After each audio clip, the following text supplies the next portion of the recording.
I'm Robert Lawrence Kuhn, and here's what I'm watching. Those foreigners who may question President Xi Jinping's motives and goals may be surprised to learn that he considers poverty alleviation to be his most important task.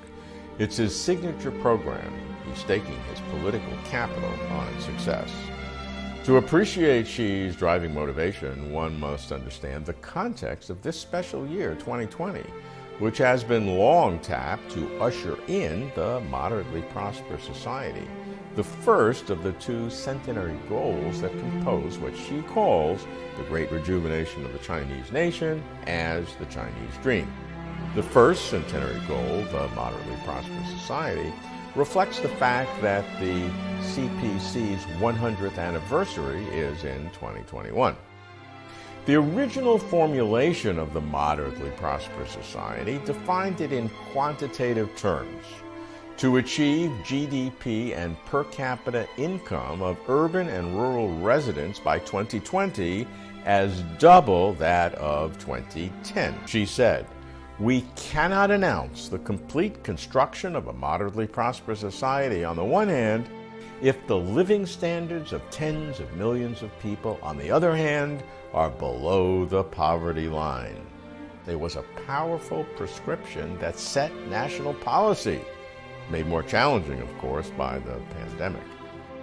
Whether because of geographic isolation in remote mountain villages, or because they didn't have sufficient education or jobs, or because they were old or infirm, no matter how much China's economy would grow, no matter how large China's GDP and income per capita would become, these intractably poor would remain intractably poor.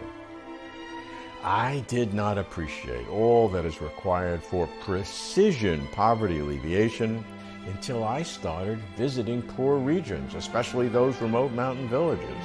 I met poor villagers and heard their stories, those who had come out of poverty through micro-businesses, those who had been relocated to suburban areas, and those who, ill or infirm, needed social support, and those who, though still in extreme poverty, still refused to move from their ancestral lands.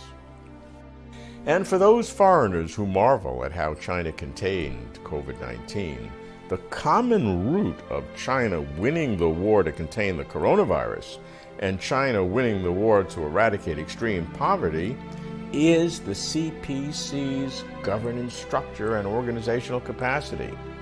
This does not mean that there are no trade-offs.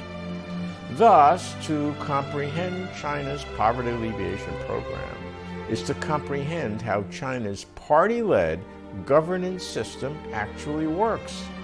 This is especially important at this time of heightened awareness of China's increasing role in international affairs and the increasing sensitivities to it. I'm keeping watch. I'm Robert Lawrence Kuhn.